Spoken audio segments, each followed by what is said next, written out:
Okay, we're continuing with part two of chapter 14, where we're going to just discuss Boyle's law and um, buoyancy in air. And I usually start with the PowerPoint and dismiss my image, but I wanted to show a little demonstration here. But basically, the concepts of Boyle's law. I've got a little syringe here. It's basically a little cylinder, and it's open to the air, so it's at atmospheric pressure. But if I take this and seal it off, and now let's compress this. I've decreased the volume, and the pressure increases enough where the pressure pushes back on the cylinder. Let's do that once again. I'm decreasing the volume, and so the pressure increases.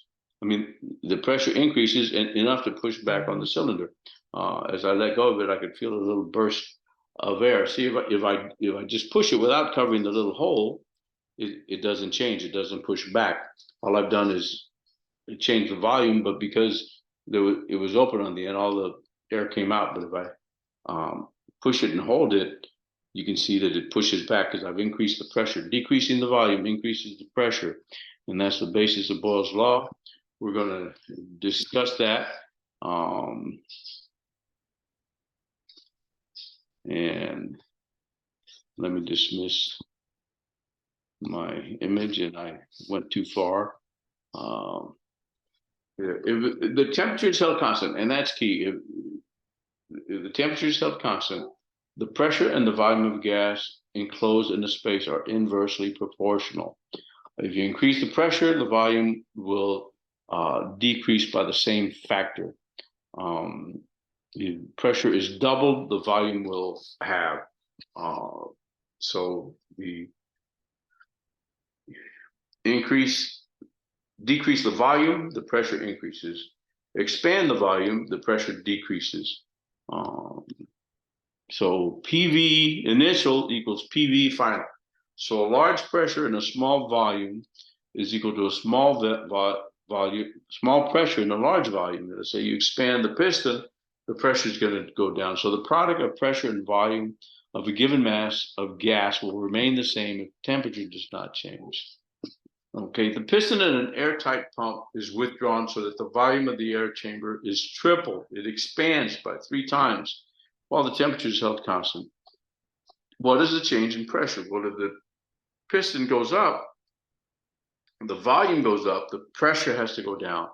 So the pressure is 3 times the original pressure? No, it's got to go down. The new pressure is 1/3 the original pressure? Yes, that sounds like a candidate. The pressure does not change. No, we know it has to change from Boyle's law.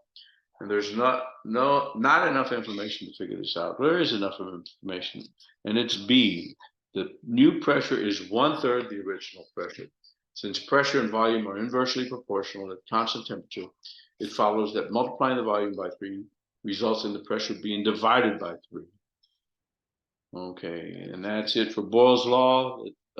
Just PV is constant. PV initial equals PV final. Archimedes' principle applies this to gases such as air as well as to liquids. We discussed Archimedes' principle in chapter 13 on liquids. Now it's the same. It's similar in gases. An object surrounded by air is buoyed up by a force equal to the weight of the air displaced. An object surrounded by air is buoyed up by a force equal to the weight of the air displaced. So, rule for lighter than air objects. When the weight of the air displaced by an object is greater than the weight of the object, it rises. It's going to push it up. When the weight of the air displaced by an object equals the weight of the object, it hovers in air. When my kids were young, I have adult children now, they're all grown up, but when they were young, we would buy them a Mylar balloon for their birthdays. And I enjoyed it as much as they did. After about a week or so, when some of the helium leaked out, they would just hover in the air. We would play with it while it wouldn't always go up. It would just kind of hover, and you could play with them, and we enjoyed that. Now, when the weight of air displaced by an object is less than the weight of the object, it is not supported by air and falls downward. So gas-filled balloons. Gas inside a balloon prevents the atmosphere from compressing the balloon. The greatest buoyancy occurs with hydrogen. It's the lightest gas. However, it's flammable and explosive, so it's seldom used. It can be very dangerous. Just look up the Hindenburg incident and you'll see the results of using hydrogen gas to float a dirigible. The next greatest buoyancy was with helium. And they also use heated air to, sports balloons. If you go to the Albuquerque in October, you can witness the balloon festival. I don't know exactly when it is, sometime mid-October. As balloons rise, the atmosphere becomes less dense with altitude. We showed you in that initial graphic how it becomes, 50% is about 5.6 kilometers high, and it decreases as it goes up. It gets less dense with altitude.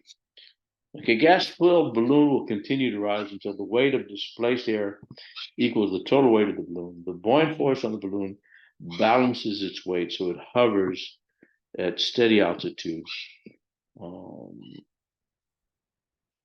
Okay, as a balloon rises higher and higher into the atmosphere, which of these following occurs? The volume increases.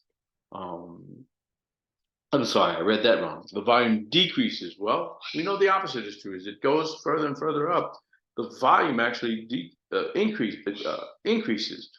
Some of these scientific balloons, they almost look empty when they're down at the surface, but as they rise, the gas inside expands to make the balloon a sphere.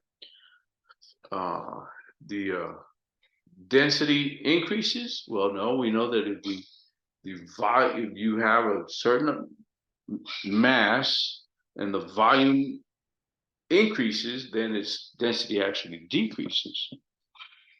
Or its weight increases. Well, we know that the weight is only due to gravity. It has nothing to do with the height, so that's not true. So it's none of the above. As a balloon rises, its weight remains constant and it expands so that its volume increases and its density decreases. Okay, dirigible that hovers in air displaces its volume of air or displaces its weight of air. Well, it's both A and C. Like a fish in water, the volume and the weight of the displaced air are respectively equal to the volume and the weight of the dirigible itself, indicating that the dirigible has the same net density as air. And that's the end of part 2.